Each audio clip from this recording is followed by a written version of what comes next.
Welcome back to Athletic Everyday number 337.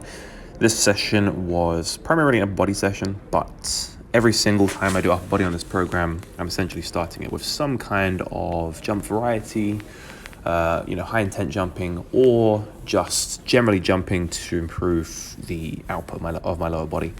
I think this is something that my training has been missing a lot of recently. Don't really do much in the way of just jumping to build up work capacity in the legs. It's one of the most fantastic ways to build work capacity in the legs as well, especially doing weighted jumps and jumping in different planes of motion than you usually would, rather than just standard off-foot vertical jumps. So this little superset that I'm doing here is a combination of a split squat jump or alternating split squat jump supersetted with a Haydn or skater jump. Basically, I set a timer for 35 seconds and just went through them twice. First set was just body weight, and then the second set I utilized, I think it was a 16-pound med ball, just to add a little bit of extra resistance and increase the intensity on this jumping exercise. Benefit of doing this, as I said earlier, it builds up work capacity and it improves, I guess you could say, even to an extent, the elastic endurance you could have in the lower body, if that makes sense, or just the general capacity of your legs to put out force in different planes of motion with different constraints. I really enjoy doing them, and I think that everyone who has the goal of increasing their explosive athletic ability, improving their general athletic ability, would do well to incorporate a greater variety of jumps rather than just specific jumps to the ones that you are working on. So for instance, if you're a volleyball player, obviously have the specificity of doing the 2-foot approach jump for your spike, but incorporate jumps such as these. Incorporate single leg jumps as well. Incorporate jumping over hurdles, jumping to touch high objects.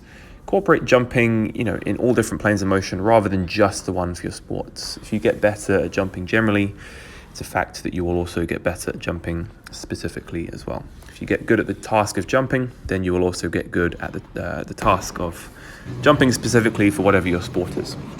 Anyway, that's enough on jumping, my ramblings about jumping. So moving on to the upper body session, primary two compound movements that I was doing here are weighted pull-ups in pronated grip, like shoulder width pronated grip, superset with a push press.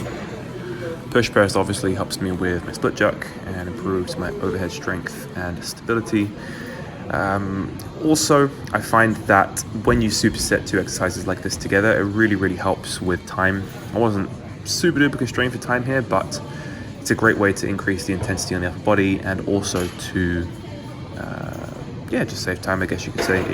It saves time as well as improves the stimulus in the upper body. And not many muscle groups are being utilized in combination for both exercises, but generally the whole upper body is being used, and because more muscle groups are being activated, then more higher threshold motor units are being activated, then it's going to have a greater stimulating effect on the body in order to stimulate hypertrophy as well as strength and power adaptations, which we all want. So you can see how much time I'm spending in between sets, only the amount of time that it takes for me to put the bar back and then put the belt on and then just do my weighted pull-ups. I feel like my weighted pull-up strength has kind of fallen off recently, because on my top set here I worked up to 20 kilos on the belt. But in the past, I think the most I've ever done for reps with pronated grip weighted pull-ups is 10 reps, maybe even 11 or 12 back in the summer. Back when I was doing a lot more weighted calisthenics type movements. But now I was struggling to even get like 6 or 7 reps with this 20 kilo. So it just goes to show how quickly strength can fall off if you don't train. I mean, weighted pull-ups, I haven't trained in a little while, but it's not been more than a month at best. It's been a month at most, but yeah, it's just crazy how quickly it can fall off if you don't continue to provide the body with the stimulus that you want it to adapt to. So here is the top set with 20 kilos. First top set, I was just aiming at 5 reps, but the second top set with both the push press and the pull-ups, I was doing an AMRAP. So just put the weight on the bar or have the weight on the weight belt and just do as many reps as I possibly could. So this is 70 kilos on the push press, and then, as I said earlier, for the pull-ups, it's 20 kilos.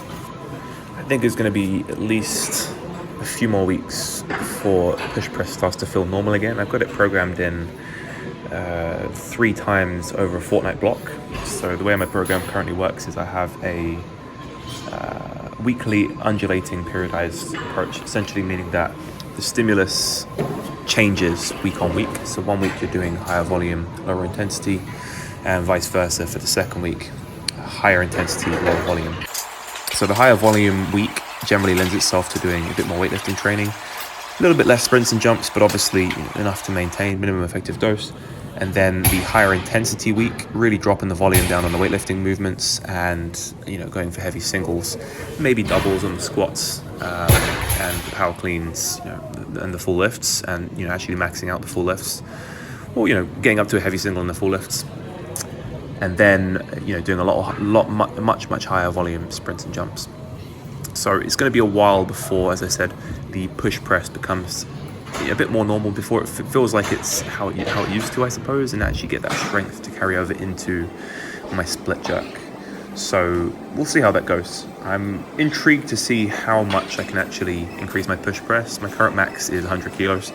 It's not always the best idea to max out a lift like a push press. The main intention in a push press, it's not a lift that you're testing in a competition or anything. It's more just to increase the strength and improve the overhead strength and ability, just to have higher specificity to the split jerk. That being said, it would be interesting to see after a few blocks of training how heavy I can actually push press once I've improved my overhead work capacity. Then, speaking of this workout though, back to this workout, the last thing I finished up with was a couple sets of Lou raises. First set was just I guess you could say grease in the groove, kind of finding what an RPE 8.5 to 9 was, and then leaving a couple reps in the tank, and then going straight into, I'm pretty sure this exercise has a name, where you hold the bar behind the neck and you just extend the elbow. It's mainly focused on being a tricep exercise. But I supersetted that with the Lou raises and went through that twice. First set of Lou raises was just 10 kilos each hand, and then went straight into the tricep extensions, whatever I want to call them. And then the second set was an AMRAP for both exercises. So it was kind of pitiful to have like a 2.5 kilo on either side of the bar and be struggling to press it. But you really are changing the leverage for this movement so that it's more difficult. That is pretty much it for today's workout, guys. Jumps and upper body. Hope you enjoyed, and I'll catch you guys in the next one.